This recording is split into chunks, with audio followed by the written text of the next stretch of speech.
Thank you for being here. Comment a Y if you're ready, because I'm about to tell you the story of a night when I was publicly humiliated in front of 20 billionaires and politicians. The moment the expensive Pinot Noir touched my tongue, it instantly turned into a sour, vinegary mess. I'll never forget that horrifying sound, the sound of the entire most luxurious and opulent dining room in Newport falling completely silent, paralyzed with embarrassment and horror. It was a Friday night and the formal dining room of the Vance estate in Newport was an absolute masterclass in intimidating generational wealth. We were sitting at a custom hand-carved mahogany table that easily cost more than the average American family's home. Above our heads hung a massive crystal chandelier that caught the light and looked like 1,000 crying diamonds. There were 20 highly distinguished guests in attendance that evening. We had a prominent state senator seated to my left, an oil tycoon to my right, and a collection of old money heirs and heiresses scattered around the fine porcelain plates. And then, sitting at the very head of the table, there was Charles Vance. Charles was the patriarch, the billionaire CEO of Vance Energy, and the father of my girlfriend, Chloe. He sat at the head of that long table like an ancient king surveying his loyal, unquestioning subjects. Throughout the entire evening, I had played my part perfectly. I wore a neatly tailored suit. I used the correct fork for the roasted sea bass, and I smiled politely at the condescending, passive-aggressive questions about my little startup ventures. But Charles had been drinking heavily since 6 o'clock. His face flushed red with a mixture of expensive scotch and an underlying, simmering anger that he carried with him everywhere. The dinner conversation had briefly turned to a recent charity event aimed at helping underprivileged youth in the city. I made a mild, polite comment about the absolute importance of giving kids a fighting chance, a topic that was deeply close to my heart given my own background. That simple sentence was the spark that hit the powder keg. Charles slammed his heavy crystal glass down onto the table. The sharp, violent clink echoed through the room like a gunshot. He stared directly at me. His eyes cold, blue, and completely devoid of human warmth. "Let us be entirely realistic here for a moment," Charles announced. His voice was a low, resonant baritone, cultured but cruel, specifically designed to travel across the long mahogany table and hit me squarely in the chest. "We do not bring strays into the house. We might feed them on the back porch, perhaps, if we are feeling particularly generous. But we certainly do not offer them a seat at our table." The air in the room simply vanished.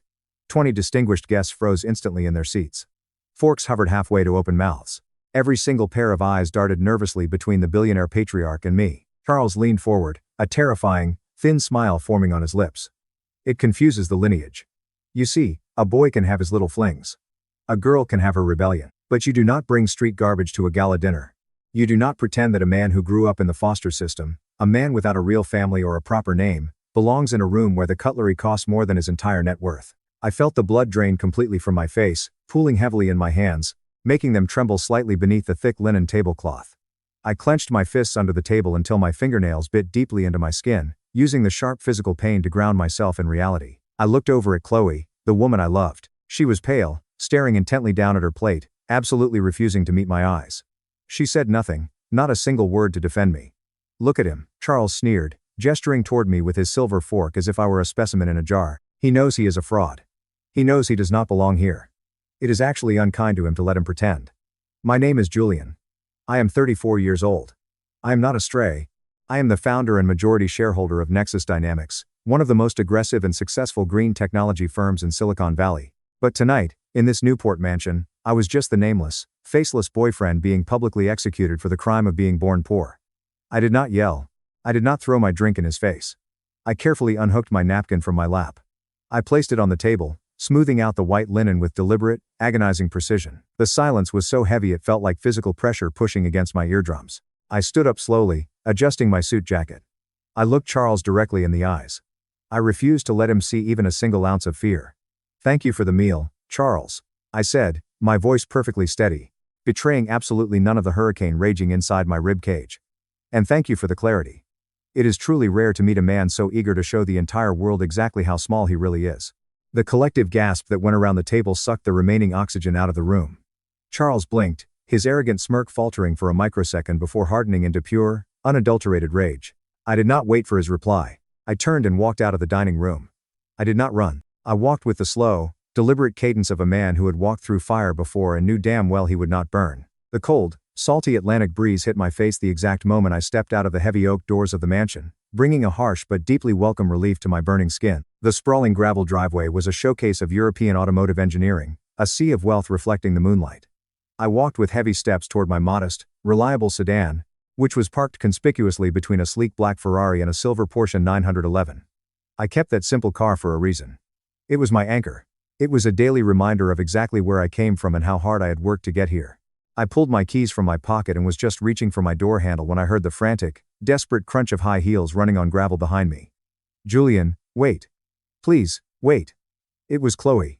She was running toward me in the dim light, in her expensive, custom-fitted silk dress catching the ocean wind, making her look breathless and panicked. I stopped, resting my hand on the cold metal roof of my car, and slowly turned to face her. "Julian, please," she panted, finally reaching me and throwing her hand out to grab my arm. Her eyes were wide, filled with a mixture of fear and embarrassment. "I am so incredibly sorry. I did not know. I swear to you on my life, I had absolutely no idea he was going to be that vicious tonight." I looked down at her delicate hand resting on my jacket sleeve, and then I looked up at her face. I had loved this woman deeply. I had spent the last 2 years of my life trying to bridge the massive, invisible gap between our two entirely different worlds. I had tried so hard to show her that character, integrity, and how you treat the waiter mattered so much more than trust funds and zip codes. But looking at her right now, shivering slightly in the cool night air, all I saw was weakness. "He called me street garbage, Chloe," I said.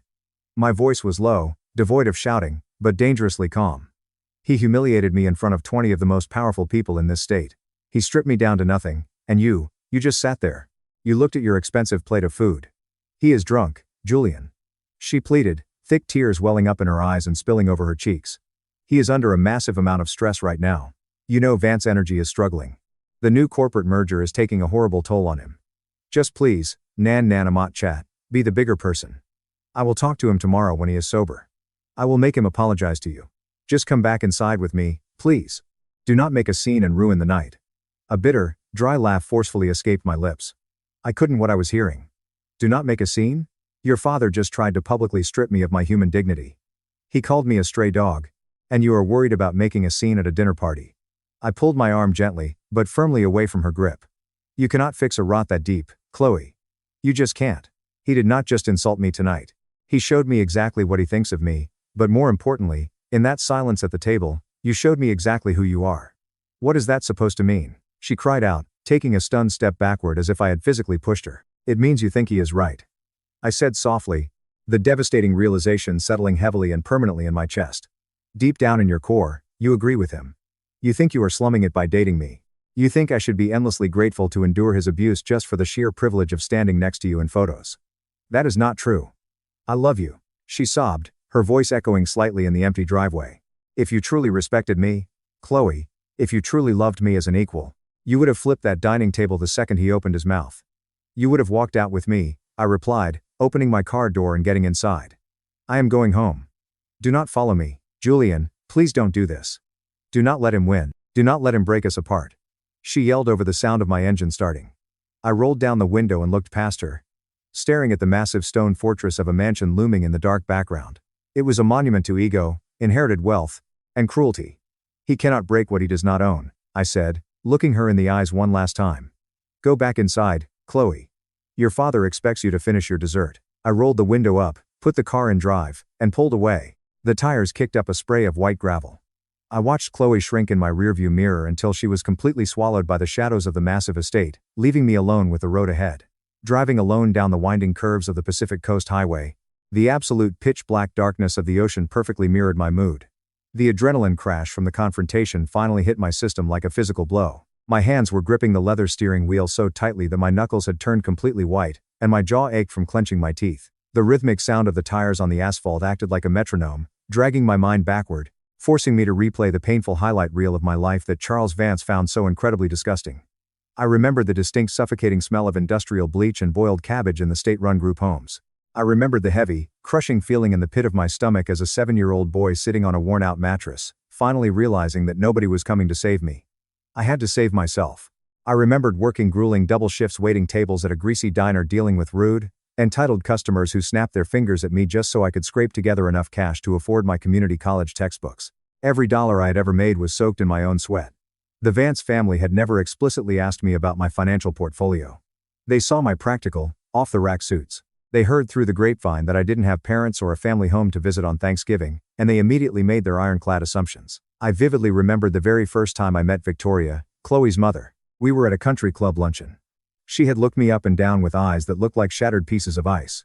Her fake, polite smile never quite reached her cheeks. During our brief conversation, she had casually, strategically mentioned a wealthy friend's recent, messy divorce. She specifically leaned in and highlighted how money always ruins relationships when one party brings absolutely nothing to the table. Do not you agree, Julian? It was not a question. It was a calculated, venomous warning shot fired directly across my bow. Then there was Wyatt, Chloe's older brother. Wyatt was the supposed golden child, the chosen heir to the Vance corporate empire. Wyatt was a walking, breathing testament to the dangers of unearned confidence and a massive inheritance. He had never worked a hard day in his life. I remembered a specific incident at a charity mixer a year ago. Wyatt, drunk and stumbling, had carelessly spilled a full glass of red wine all over my only decent suit jacket. Instead of apologizing, he just laughed a booming, obnoxious laugh, pulled out his money clip, and said, "Do not worry about it, Julian. Here, I will write you a check for $50. You can go to the discount store and buy 3 more of those cheap rags." I had swallowed my pride that night. I had swallowed my pride every single time they threw a subtle insult my way. Not because I was weak, not because I was intimidated by their money, but because I was playing a much, much larger game. They did not know the truth. They did not know that I had built Nexus Dynamics from absolutely nothing, starting with a single laptop in a freezing, unheated garage. When the company's green energy tech exploded on the market, when my patents started bringing in hundreds of millions of dollars in licensing fees alone, I made a very conscious, deliberate choice to stay completely out of the public spotlight. I used complex holding companies, non-disclosure agreements, and a highly paid proxy CEO to handle all public negotiations and media appearances. I wanted privacy. I wanted a normal life. I wanted my revolutionary work to speak for itself, rather than becoming a celebrity billionaire. I had never lied to Chloe. I told her I ran a tech company in the city. She just naturally assumed, based on my humble lifestyle, that it was a small, struggling IT support firm and never bothered to ask for the financial details. Her family never bothered to look past the surface, either. They were utterly blinded by their own deep-seated prejudice. They firmly believed that true wealth and power only came from a long, unbroken lineage of aristocratic blood, not from the brilliant mind of an orphan. I hit the gas pedal harder, the engine of my car roaring defiantly into the empty night. Charles Vance thought he had put me in my place tonight. He thought he had effortlessly crushed a meaningless bug on his windshield. He had absolutely no idea that he had just declared all-out war on the one single man holding the keys to his company's survival. I finally arrived at my private penthouse in the heart of downtown just before 10 o'clock. I bypassed the main lobby and took the private elevator straight up. The moment the doors opened, I walked straight across the hardwood floors to the massive floor-to-ceiling windows, staring out at the glittering, endless skyline of the city I had conquered. The hot anger from the dinner party was completely gone now. In its place was a cold, sharp, and terrifyingly clear focus. My secure cell phone vibrated loudly on the marble kitchen island, breaking the silence of the massive apartment. I picked it up. The caller ID read Sarah. Sarah was my executive assistant, my chief of staff, and without a doubt, the sharpest, most ruthless operational mind I had ever encountered in the business world. "Julian," Sarah said. Her voice was tight, clipped, and strictly professional the exact moment I answered the call. "I know it is late on a Friday night, and I know you were attending the Vance family dinner, but we have a major time-sensitive development. The corporate lawyer for Vance Energy just sent over a highly aggressive, demanding email to our legal team." "Go on," I said, not taking my eyes off the city lights below. "They are demanding we move the official signing of the corporate merger up to Monday morning at 9 o'clock sharp." Sarah explained rapidly. "Julian, they are bleeding cash at an unprecedented rate. Their stock is teetering right on the edge of a total collapse. If they do not get the Nexus acquisition capital injected into their accounts immediately, they are going to miss their massive debt obligations to the banks by Tuesday. They are desperate." I stood perfectly still looking at my faint reflection in the dark, cold glass. Vance Energy was a dying dinosaur. They were an old, bloated fossil fuel company that had failed to innovate for 2 decades. Now, they were desperately trying to pivot into the green tech sector to save themselves from total bankruptcy. They needed Nexus Dynamics to survive. They needed my patented technology. They needed my massive cash reserves. Charles Vance knew Nexus was the ultimate target. He knew our financials inside and out. For the past 6 months, he had been begging and pleading with my proxy CEO to finalize this deal. What Charles Vance did not know, what he could never have fathomed in his arrogant mind, was that the street garbage he had just humiliated in front of his billionaire friends was the majority shareholder and the ultimate, unquestionable decision maker of the very company he was praying to for salvation. "Sarah," I said, my voice dropping an octave, steady as stone. "Yes, Julian. What is the play?" "Kill it. Kill the entire deal." There was a brief, stunned pause on the encrypted line. Even Sarah, who was used to my aggressive business tactics, was caught off guard. "I am sorry. The connection must have broken up for a second. Julian, did you just say kill the merger? The deal is currently valued at $4 billion. The contractual termination fee alone is going to cost us." "I do not care about the termination fee," I interrupted, my tone slicing through the air, leaving absolutely no room for debate or hesitation. Write the penalty check straight out of the operational fund tonight. Terminate the letter of intent. Pull our financing commitments immediately. Notify the SEC that Nexus Dynamics is withdrawing from all negotiations effective as of this exact minute. Julian, you need to understand the fallout here, Sarah warned, her fingers already flying across her keyboard in the background. This will absolutely destroy them. If we pull our backing out right now without warning, the open market will slaughter their stock on Monday morning. They have no backup plan. They have no other financial lifeline. That is exactly the point, Sarah. I want you to draft the official termination notice right now. Understood, she said, shifting instantly into execution mode. What reason should our legal team cite for the sudden withdrawal? Do not let the legal team send it, I instructed coldly. I want you to bypass their corporate lawyers entirely. Send the termination notice directly to Charles Vance's personal, private email address. Cite incompatible corporate values and highly toxic leadership as the sole reasons for our withdrawal. Make it completely, abundantly clear that Nexus Dynamics refuses to do business with bigots who look down on the working class. The termination notice will be in his private inbox in exactly 5 minutes. Sarah confirmed, the sound of her typing echoing loudly over the speaker. Thank you, Sarah. Have a good weekend and get some rest. Monday morning is going to be an absolute bloodbath on Wall Street. I hung up the phone and tossed it casually onto the plush leather sofa. I walked over to the corner bar, poured myself a simple glass of ice water, and drank it down, feeling the coldness hit my stomach. The heavy iron guillotine had been released. Now, all I had to do was sit back and wait for the blade to fall. I woke up surprisingly early on Saturday morning, feeling more rested and clear-headed than I had in months. I walked into the kitchen, turned on the news, and made a pot of cheap, bitter drip coffee. A stubborn, grounding habit, left over from my completely broke college days that I never quite shook, despite having a private chef on call. I stepped out onto the expansive terrace. The city was just waking up below me, completely unaware of the massive corporate earthquake that was about to hit the financial district on Monday. By 8 o'clock, my personal cell phone started buzzing relentlessly on the table. I casually glanced at the screen. I had 7 missed calls and a dozen frantic text messages from Chloe. I ignored all of them. The official termination email had landed securely in Charles's inbox late last night, but the news had not been leaked to the public wire or the press yet. Right now, only the absolute highest levels of Vance Energy Management knew that they were suddenly standing on the edge of a terrifying cliff without a parachute. At precisely 8:30, my secure intercom buzzed. It was the head of security for my residential building. Mr. Thorne, the guard said, sounding slightly flustered. I sincerely apologize for the early interruption on a weekend, sir, but there is a woman down here in the main lobby demanding to see you immediately. A Mrs. Victoria Vance. She is being highly insistent and threatens to cause a scene if we do not let her up. I smiled to myself, taking a slow sip of my hot coffee. It is fine, Marcus. Send her up. Exactly 5 minutes later, the private elevator doors slid silently open directly into my foyer. Victoria Vance stepped out. She was dressed impeccably in a tailored, cream-colored designer suit, clutching a rare Birkin bag that cost significantly more than my first 3 cars combined. Her posture was incredibly rigid, her chin held high, and her face was set in a tight, carefully practiced mask of polite disdain. She looked exactly like a woman who had spent her entire privileged life trying to control the uncontrollable with money. She walked briskly into my living room, her expensive heels clicking sharply on the hardwood. She looked around at the minimalist modern decor with a barely concealed sneer of judgment. She obviously did not know I owned the entire top-floor penthouse. She probably assumed I was renting a small, overpriced studio apartment. Good morning, Victoria, I said casually, leaning comfortably against the marble kitchen counter, holding my coffee mug. To what exactly do I owe this unexpected pleasure? Did Charles send you here to finish the speech he started last night? She stopped a few feet away from me, clutching her expensive bag with white-knuckled hands.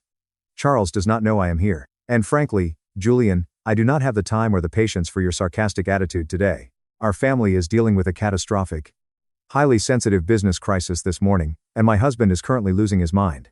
Is that so? I asked, feigning complete innocent surprise. I am sorry to hear that. Yes, you are, she snapped. And the absolute last thing this family needs right now is Chloe throwing a massive emotional tantrum over a dramatic breakup with a man beneath her station. Victoria reached quickly into her designer bag and pulled out a crisp, heavy white envelope. She tossed it disrespectfully onto the marble counter between us. It landed with a soft, incredibly insulting slap. There is a certified cashier's check inside that envelope for exactly $100,000, she said, her tone dripping with absolute poisonous condescension. I want you to take it. I want you to pack your cheap things, leave the state, and block Chloe's phone number, disappear from our lives permanently. I looked down at the white envelope, and then slowly looked back up at her perfectly manicured face. Let me get this straight. You came to my home at 8 o'clock in the morning to bribe me to leave your daughter. Oh, let us drop the tiresome act, Julian. She sighed heavily, waving her hand dismissively in the air. We both know exactly how the world works. We both know you were only dating her for the financial access and the lifestyle. People of your lower class always are. I stayed through 30 years of a miserable loveless marriage just to protect my share of the inheritance and build this family's legacy. I refuse to let a nobody from the streets drag my daughter into the mud. Take the money, Julian. It is a generous salary. It is more cash than you will ever earn in a decade of serving tables or whatever pathetic job it is you do. I reached out and picked up the envelope. I did not bother to open it. I held it lightly between my fingers, feeling the heavy expensive texture of the bank paper. $100,000.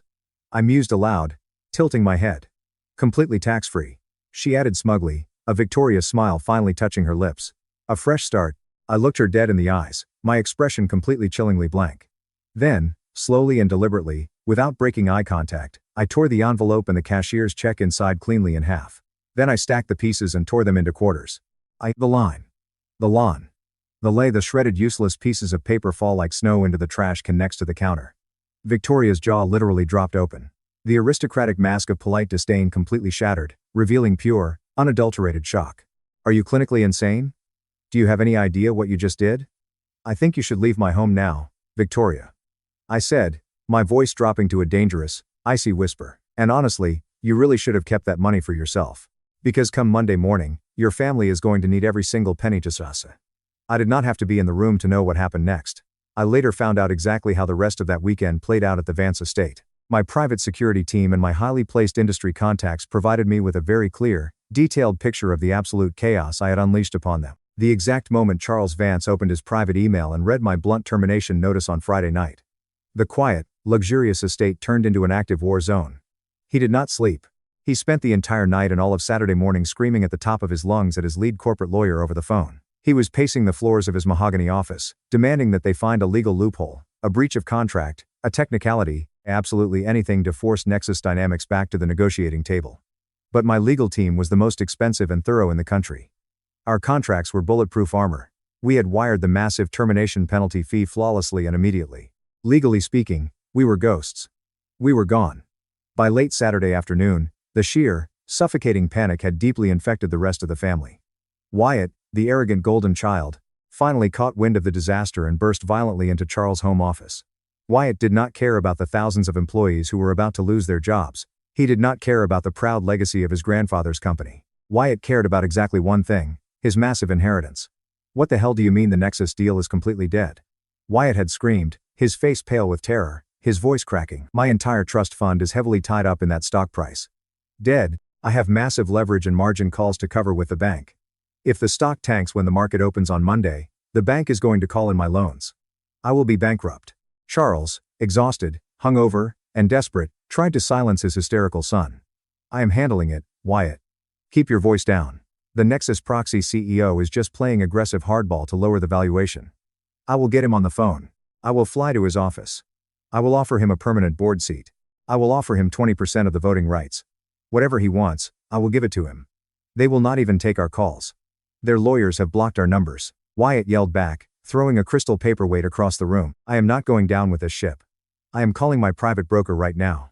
I am instructing him to aggressively short the stock and sell off every single one of my personal shares on Monday morning at the opening bell, right before the public finds out we are ruined. If you dump millions of shares at the opening bell, you will trigger a massive, uncontrollable sell-off. Charles roared, his face turning purple as he realized his own flesh and blood was preparing to stab him in the back.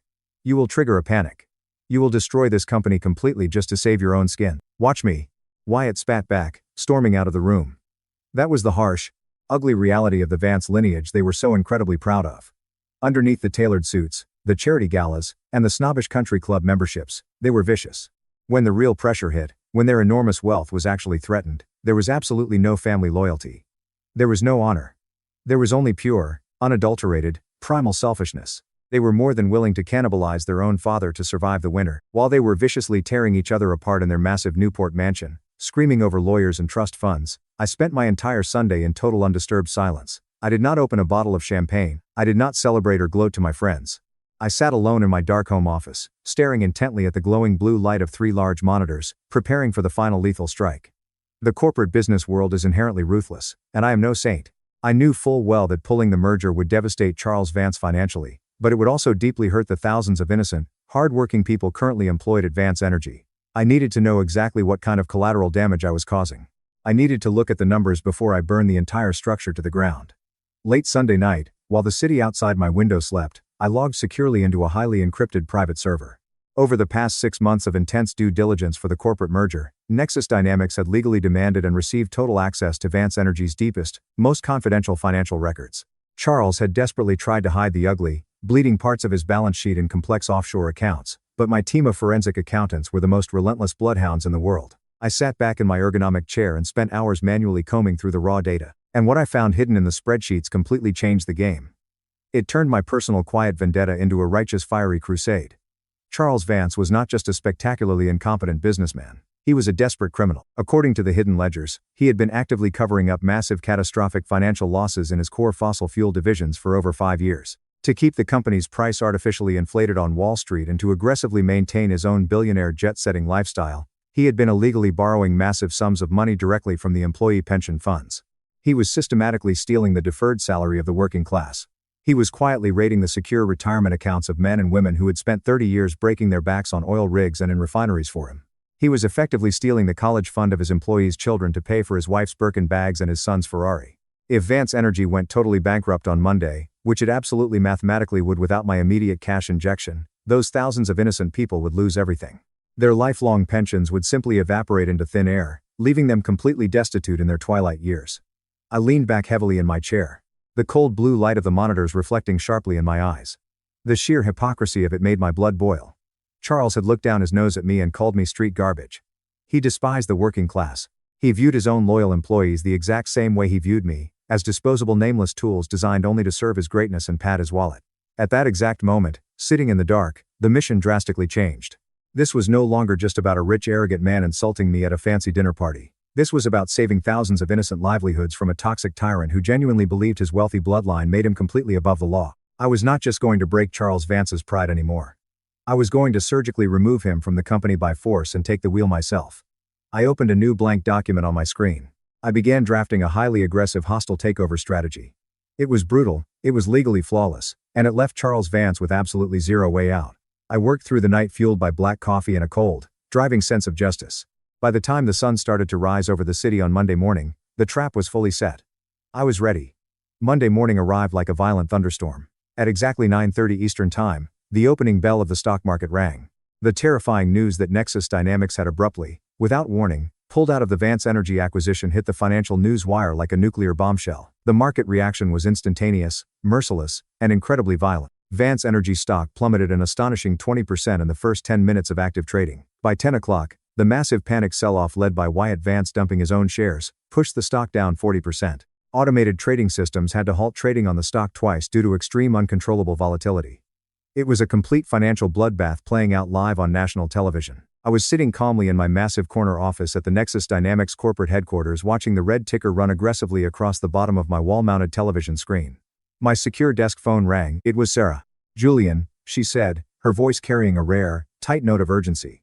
"I have a highly sensitive, unrecorded call holding on line 2. It is Elijah Thorne." I raised a single eyebrow. Elijah Thorne was the chief financial officer of Vance Energy. He was Charles's right-hand man, the guy who supposedly kept the books clean and managed the daily operations. Put him through on the secure, encrypted line. There was a loud click and then a heavy, utterly exhausted sigh echoed through the desk speaker. "Am I speaking directly to the CEO of Nexus Dynamics?" Elijah asked, his voice shaking slightly. "You are," I replied, keeping my voice intentionally disguised through a slight electronic filter we used for all external negotiations to protect my identity. "You have a lot of nerve calling me directly today, Elijah. Please listen to me," Elijah said, sounding completely panicked. "I know Charles offended your team. I know he is incredibly arrogant and impossible to deal with.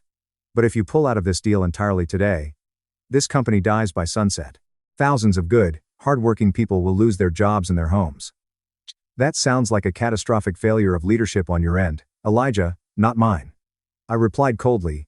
"Listen to me," Elijah pleaded, dropping his voice to a frantic, hushed whisper, clearly terrified of being overheard. "I know about the massive pension fraud. I know Charles has been illegally siphoning the employee retirement accounts to cover the margin calls. I actively tried to stop him months ago, but he threatened to absolutely ruin my career. If this company goes under today, the SEC will investigate and Charles is planning to frame me for the entire embezzlement scheme to save himself. I stayed completely silent, letting him sweat profusely on the other end of the line. He was a rat desperately abandoning a sinking ship, but right now he was an incredibly useful rat. I have a secure encrypted hard drive, Elijah finally confessed, his breathing heavy. It contains every single deleted email, every hidden wire transfer, and every piece of hard proof you need to send Charles Vance to a federal prison for a decade. I will give it all to you. Just please, buy the company, save the employees' pensions, and give me full legal immunity. I do not want a massive promotion, I just want to stay out of jail. A slow, cold smile crept onto my face. The absolute final piece of the puzzle had just dropped perfectly right into my lap. Bring the drive directly to my office in exactly 1 hour, Elijah. If the data is solid, you have a deal. At exactly 10:45, the red security alert system heavily integrated into Sarah's desk flashed brightly. Julian, she said swiftly over the office intercom, we have a highly volatile situation down in the main lobby. Charles Vance is here in the building. He physically bypassed the lower security desk and is currently screaming at the front reception, demanding a face-to-face meeting with you immediately. I stood up slowly from my leather chair, adjusting the cuffs of my tailored shirt and straightening my tie. Let him up to the executive floor, Sarah, but under no circumstances do you bring him to my office. Understood? Where should I put him?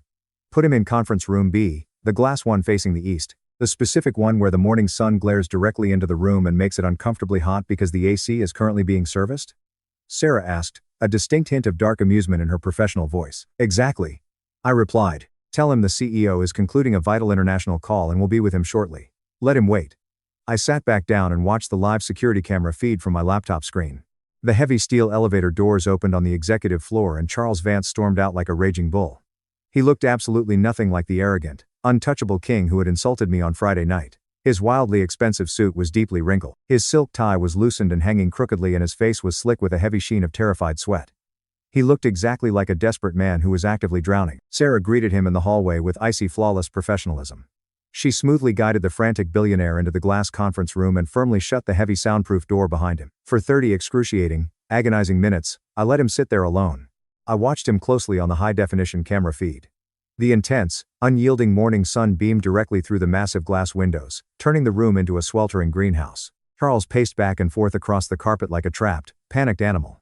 He checked his phone obsessively every few seconds, aggressively wiping his sweating forehead with a white silk handkerchief. Every 5 minutes, he would violently slam his fist down against the mahogany conference table in pure frustration. He was currently experiencing something he had probably never ever felt in his entire privileged, sheltered life: total, devastating powerlessness. He was completely, utterly at the mercy of a faceless man he had never met, a man who held his entire family legacy firmly in palm of his hand. I picked up the thick physical file folder containing the hostile takeover terms and the devastating financial data Elijah had just delivered. I took a deep, centering breath, letting the calm, absolute certainty of total victory settle over my shoulders. I walked out of my quiet office and headed slowly down the long, carpeted hallway toward conference room B. I reached out and grabbed the cold metal door handle. It was finally time to step inside and show Charles Vance exactly who the street garbage really was. I pushed the heavy metal door handle down and the solid glass door of conference room B clicked open. The sound was incredibly quiet, but in that sweltering, sun-baked room, it might as well have been a gunshot. Charles Vance snapped his head toward the entrance. He was standing near the far window, his hands planted on his hips, his expensive suit jacket discarded on a nearby chair. Large patches of sweat stained his custom-tailored dress shirt. When he saw me standing in the doorway, his eyes widened in absolute shock, followed immediately by a surge of the familiar, arrogant rage I had seen at the dinner table on Friday night. He took a step forward, his face turning a deep, angry shade of purple. He actually thought I had followed him. He genuinely believed that a man from my background would be petty enough to stalk a billionaire to a corporate office just to settle a personal score. What in the hell are you doing here? Charles barked, his voice echoing loudly off the glass walls. Did you follow me? Are you insane? Security. I am calling security right now. Get out of this room immediately. I do not have time for your pathetic teenage drama today. I am waiting for the CEO of this company, and when he gets here, I am going to make sure you are arrested for trespassing. I did not say a single word. I did not flinch. I calmly stepped fully into the room and let the heavy glass door click shut behind me. The soundproofing in the room was absolute. The chaotic noise of the corporate headquarters outside completely vanished, leaving only the sound of his heavy, panicked breathing. I walked slowly across the thick carpet. I completely ignored his shouting. I bypassed the standard guest chairs. Instead, I walked directly to the massive high-backed leather chair at the very head of the mahogany table. It was the seat of absolute authority. I pulled it out, sat down, adjusted the cuffs of my suit, and deliberately crossed my legs. I placed the thick manila folder I was carrying squarely on the table in front of me. "Please, Charles," I said, my voice low, steady, and echoing with unquestionable authority. "Sit down." He froze. His hand, which had been reaching into his pocket for his phone to call security, stopped dead. He looked at me sitting comfortably in the executive chair. He looked at the empty chairs surrounding the massive table. He looked at the closed door. Then he looked back at me. I could actually see the gears turning in his head. The human brain is a fascinating thing. When confronted with an impossible reality, it tries to reject the information. Charles Vance was a man who had built his entire worldview on the absolute certainty that people like me belonged at the bottom, and people like him belonged at the top. The visual image of me sitting in the seat of power at Nexus Dynamics was completely breaking his mental architecture. "You," he started, his voice suddenly losing all of its booming confidence. He swallowed hard. "You work here? Is that it? You are an assistant, an associate. I told you to sit down, Charles." I repeated, my tone slightly colder this time. He did not move. He took a hesitant, trembling step closer to the table. His eyes dropped to the lapel of my suit jacket. Pinned securely to the fabric was a small, understated silver badge. It was a custom security clearance pin. It was engraved with the Nexus Dynamics Helix logo. And right below it, in tiny, sharp letters, was the word CEO. The realization hit him slowly. It did not happen all at once. Crept up his neck like a painful, burning rash. His jaw went slack.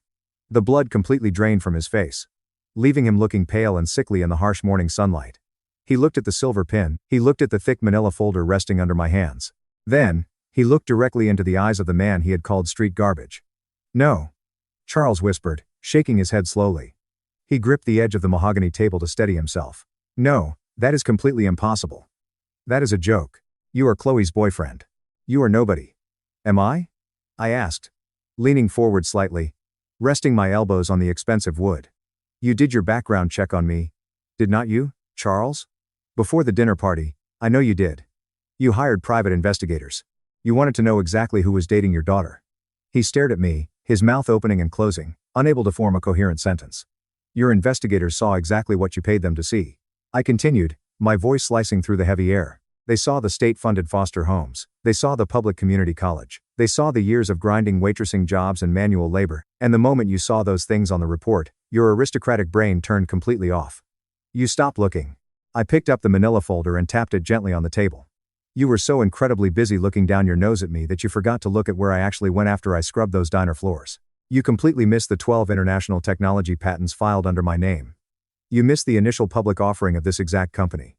You completely missed the indisputable fact that the gutter trash you publicly humiliated on Friday night owns the very oxygen your company needs to survive today." Charles' knees finally gave out. He collapsed heavily into the chair opposite me. He looked instantly 10 years older. The billionaire patriarch, the terrifying king of Newport, looked small, deflated, and utterly broken. "Julian," he stammered, his voice trembling violently. He wiped the sweat from his eyes. "Mr. Thorne, please. There has been a massive, terrible misunderstanding." "Was it a misunderstanding when you looked me in the eyes and called me a stray dog?" I asked calmly, not raising my voice. "Was it a minor misunderstanding when you announced to a room full of politicians that I pollute your noble lineage?" "I was drunk," he pleaded, leaning across the table. His hands clasped together in a pathetic begging gesture. "I was under incredible pressure. It was a private family dinner. It had absolutely nothing to do with this business deal. You have to separate the personal from the professional. It has absolutely everything to do with business." I snapped back, the sharp edge of my anger finally breaking through the calm facade. "My entire business model is built on looking for potential where other people see nothing. I invest in people. I invest in hard work. Your business is built on exclusion. It is built on unearned prestige. It is built on the arrogant idea that inherited names matter more than actual innovation and grit. I do not partner with dying dinosaurs, Charles. I bury them. You cannot do this to me," he said, tears actually forming in the corners of his eyes. "You cannot pull the funding. Without this merger, Vance Energy shares will hit zero by noon today. We will be completely insolvent by the end of the week. This is a corporate funeral. Think of the company's legacy. Think of the thousands of employees who depend on me. Think of Chloe." "I am thinking of the employees, Charles," I said, opening the manila folder and pulling out the stack of financial documents Elijah had given me. "That is exactly why I am doing this." I slid the top page across the mahogany table. It was a Highland Peopler? It showed exactly how Charles had been moving millions of dollars out of the employee pension funds to cover his massive corporate debts. Charles looked down at the paper. His eyes widened in absolute, sheer terror. The last tiny shred of hope vanished from his face. He knew he was caught. You have been stealing their salary, I said, my voice laced with pure disgust. You have been raiding the retirement accounts of the working class to protect your billionaire lifestyle. You were risking their kids' college fund just to keep your private jet fueled. You are a criminal. He did not speak. He just stared at the paper, his hands shaking violently. I am not going to let you destroy their lives, I stated firmly. Here is the new deal, Charles. Nexus Dynamics will acquire Vance Energy today. It will not be a merger of equals. It will be a hostile acquisition. We will buy your ruined company for exactly $1 per share to save it from total bankruptcy and secure the pension fund. $1? He gasped, looking up at me. That wipes out my entire equity. That leaves me with nothing. You already have nothing, I corrected him. But there is one final condition for this bailout. You will sign a letter of immediate resignation. No golden parachute. No massive severance package. No consulting fee. You will walk away from this company right now, completely empty-handed, and you will never ever step foot in Advance Energy building again. I built that company. He yelled, a brief, pathetic flash of his old arrogance returning. You cannot take my legacy from me. And last night you destroyed it. I replied coldly. You have exactly 10 minutes to decide. If you refuse to sign the transfer and resignation papers right now, I will hand this ledger over to the SEC and the federal prosecutor. You will spend the rest of your natural life in a federal prison cell. Choose. He looked at me. He looked at the damning evidence on the table. He was cornered. There were no lawyers to save him. There was no trust fund to buy his way out. For the very first time in his life, Charles Vance was forced to pay the actual price for his actions. The silence in conference room B was heavy and suffocating. I sat perfectly still, watching Charles wrestle with the total destruction of his ego. The clock on the wall ticked loudly, counting down the seconds of his reign. Exactly 10 minutes later, the door opened. Sarah stepped into the room, followed closely by two men. The first was David, the lead corporate lawyer for Vance Energy. He looked terrified, clutching his briefcase like a shield. The second man was Elijah Thorne, the chief financial officer who had handed me the final nail for Charles's coffin. Elijah looked exhausted, but profoundly relieved. Behind them, standing just outside the doorway in the hall, was Gabriel, the massive, unsmiling head of security for Nexus Dynamics. Charles looked up as his own executives entered the room. He expected them to rally behind him. He expected David to start throwing legal threats at me. Instead, David walked silently over to my side of the table and opened his briefcase. He pulled out a thick stack of finalized acquisition contracts and a single typed letter of resignation. David, Charles whispered, his voice cracking. What is this? You are my lawyer. Defend me. David looked down at his shoes, unable to meet his boss's eyes. I am sorry, Charles. As corporate counsel, my legal duty is to the survival of the corporate entity, not to you personally. The board of directors held an emergency vote over the phone 15 minutes ago. Given the catastrophic stock plunge and the irregularities in the pension fund accounting, they have unanimously voted to accept Mr. Thorne's acquisition offer. You have been formally ousted from the board. Charles turned to Elijah. You gave him the ledgers. You betrayed me. Elijah finally looked Charles directly in the face, his shoulders squaring. No, Charles. I saved the employees you were preparing to sacrifice. I saved the people who actually do the hard work. It is over. I picked up an expensive silver pen from the table and slid it across the wood until it stopped right in front of Charles's trembling hands. I pushed the resignation letter toward him. Sign it, I commanded. Charles Vance picked up the pen. His hand was shaking so violently he could barely grip the metal. He looked down at the single piece of paper that would officially strip him of his title, his power, and his identity. He let out a ragged, pathetic breath that sounded almost like a sob. Slowly, painfully, he pressed the pen to the paper and scratched his signature at the bottom of the page. It was done. The billionaire king was dead.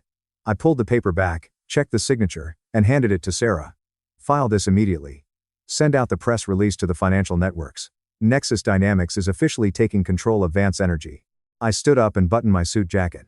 I looked down at the broken man slouched in the chair. Your security badge has been deactivated, Charles. Gabriel will escort you out of the building. Charles slowly stood up. He did not look at me. He did not look at Elijah or David. He looked completely hollowed out.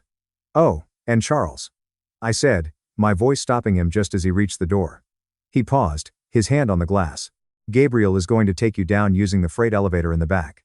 I informed him, my voice dripping with absolute, freezing finality. We like to keep the main lobby clear for the people who actually belong here. Gabriel placed a firm, heavy hand on Charles's shoulder and guided him out into the hallway. I watched through the glass as the former billionaire was marched away like a common trespasser, forced to ride down in the service elevator with the cleaning supplies. It was the exact type of poetic justice that money simply cannot buy. By 2 o'clock, the massive corporate acquisition was officially announced on every major financial news network in the country. The Vance Energy stock stabilized slightly.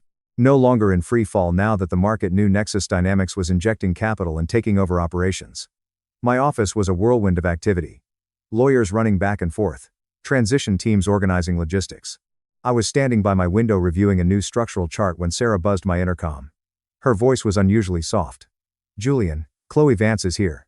She bypassed the lobby security because she still had the guest access code you gave her last month. I can have security remove her immediately if you want." I paused staring out at the city. Part of me wanted to send her away. Part of me was entirely done with the Vance family drama. But another part of me knew that I needed closure and perhaps she did too. "No," I said quietly. "Let her in." The heavy wooden door to my private office opened. Chloe walked in. She looked completely different from the glamorous polished heiress I had left standing in the gravel driveway on Friday night. She was not wearing custom silk or expensive jewelry. She was wearing simple jeans and an oversized sweater. Her hair was messy and her eyes were red and swollen from hours of crying. She stood awkwardly near the door, hugging her arms tightly across her chest, looking around my massive executive office as if seeing me for the very first time. She finally understood the true scale of the man she had been dating. "Julian," she started. Her voice raspy and weak. "Have a seat, Chloe," I offered, gently gesturing to the leather sofa. I was not going to be cruel to her. The war was over. She walked over and sat down on the absolute edge of the cushion. She looked at her hands. "I know everything," she whispered, a single tear slipping down her cheek. "I spent the morning talking to my mother's assistant and then I cornered Wyatt before he fled the house." She looked up at me, her eyes filled with profound shame. "I know my mother came to your apartment this morning. I know she tried to bribe you with $100,000 to leave me, and I know about Wyatt. I know he tried to sell his shares and destroy the company behind my father's back. I know about the pension fraud." I walked over and sat in the armchair opposite her, resting my elbows on my knees. "It has been a difficult day for you. It has been a horrifying day." She corrected me, her voice trembling. "I watched my entire family tear each other apart like wild animals over money. My mother is already packing her bags and calling lawyers to file for divorce before the SEC freezes their personal assets. Wyatt is gone and my father is sitting in his dark office staring at the wall." She took a deep, shuddering breath.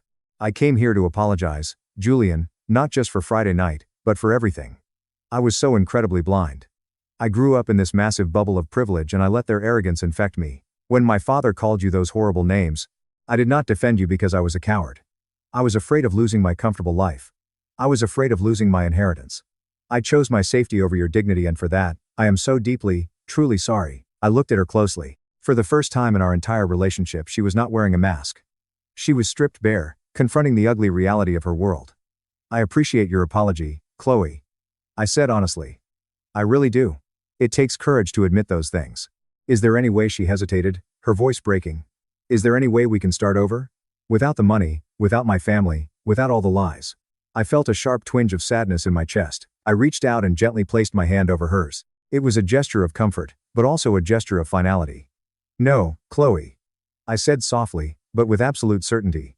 "We can't." She closed her eyes, letting the tears fall freely now. She did not argue. She knew it was the truth. "You need to figure out who you are outside of the Vance name," I explained, keeping my voice incredibly gentle. "You need to learn how to stand on your own 2 feet, and I need someone who will stand beside me, not someone who has to learn how to defend me. The foundation is broken, and we can't build a life on it." She nodded slowly, wiping her face with her sleeve. She stood up. She looked smaller, but somehow slightly stronger than before. "Thank you, Julian," she said quietly, "for being honest with me. And thank you for saving the employees today. They did not deserve to lose their livelihoods. Take care of yourself, Chloe." I watched her walk out of my office, closing the door quietly behind her. It was the definitive end of a chapter. The storm had finally passed, leaving a clean, quiet space in its wake. Fast forward exactly 1 month. The transition period was brutal, exhausting, and entirely necessary. I basically lived in the corporate headquarters, sleeping on the leather sofa in my office, surviving on black coffee and sheer willpower.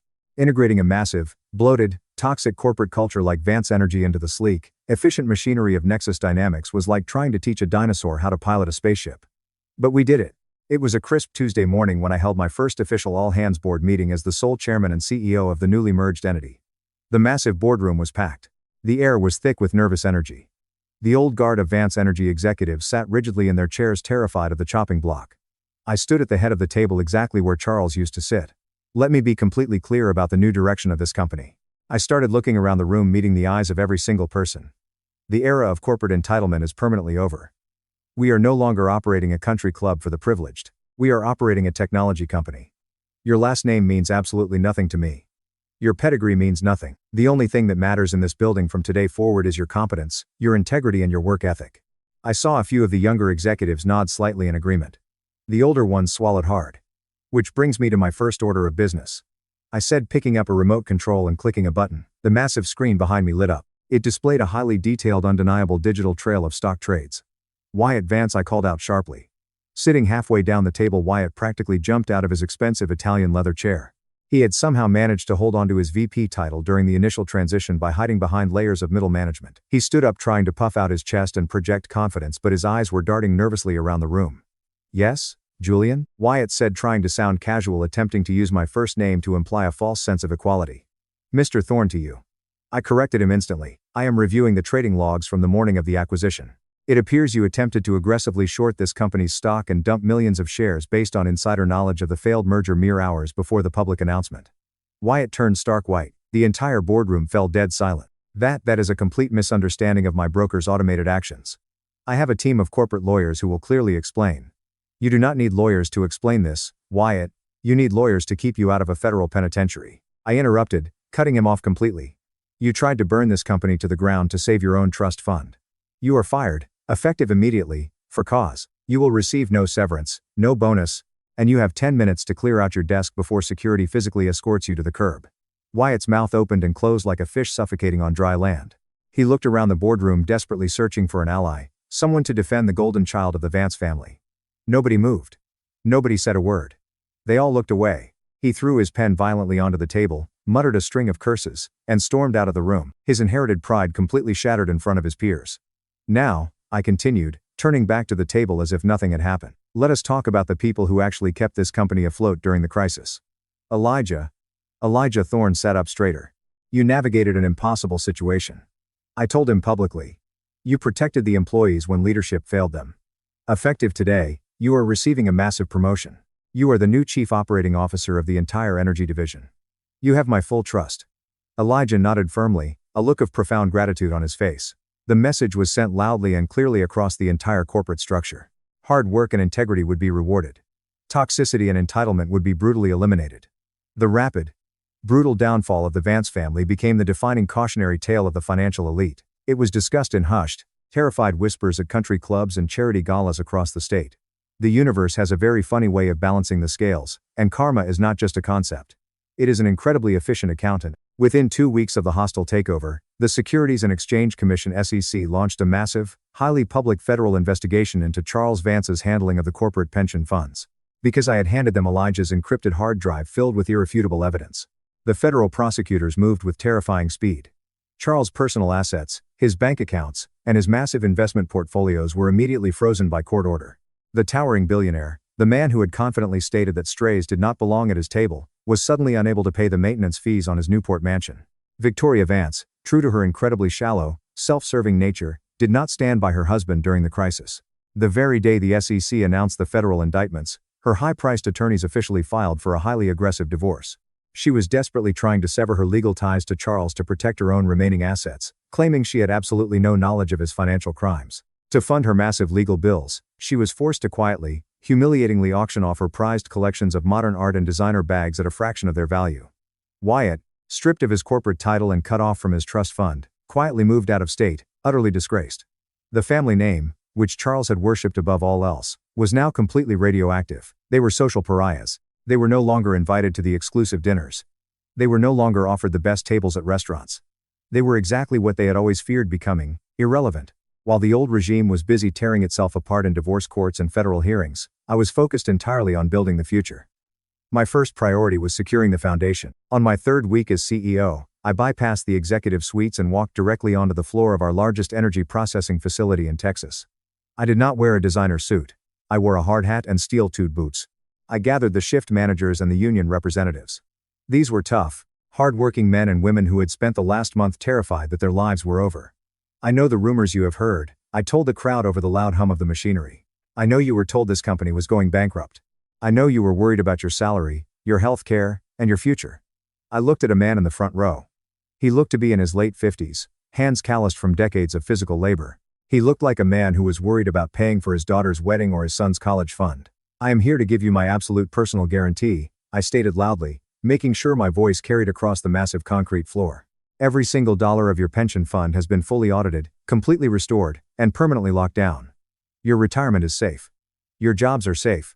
We are not shutting down these facilities. We are upgrading them. The collective sigh of relief that washed over the crowd was a physical, tangible thing.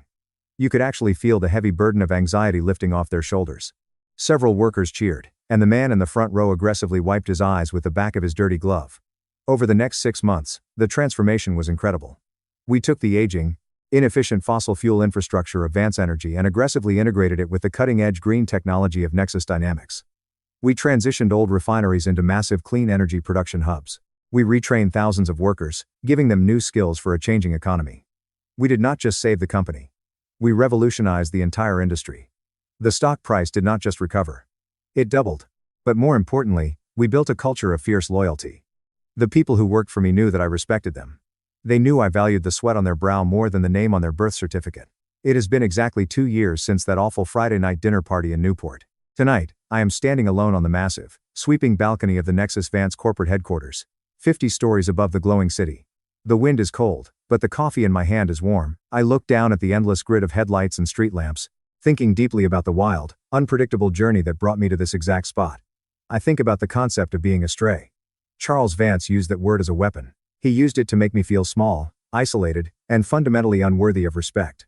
But standing here today, looking over an empire built on hard work and resilience, I realize he completely wrong about what that word actually means. Being a stray does not mean you are garbage. It means you survived. It means you were thrown out into the cold, unforgiving world without a safety net, without a trust fund, without a powerful family name to protect you, and you still figured out a way to build a fire. You still figured out how to fight, how to adapt, and how to conquer. The people who obsess over lineage and bloodlines are usually the people who have absolutely nothing else to offer the world. They rely entirely on the achievements of their dead ancestors because they lack the strength to achieve anything on their own. They build massive walls of arrogance to hide their deep, pathetic insecurities. Some people say that revenge is a dish best served cold. Have you ever found yourself in a similar situation? Have you ever had to stand up to someone who constantly looked down on you? I would genuinely love to read your experiences in the comments below. And finally, for those of you who are still here listening to my voice at the very end of this video, I have a special request. You are part of what I call the 1% Club. Please go to the comments right now and type the letter W for winner. This is our secret code. It lets me know exactly who the amazing people are that stayed with me through the entire journey. You guys are the real winners. If you enjoyed the story, please hit that like button, and do not forget to follow the channel so we can share more incredible journeys together. Stay strong, keep fighting, and I will see you in the next one.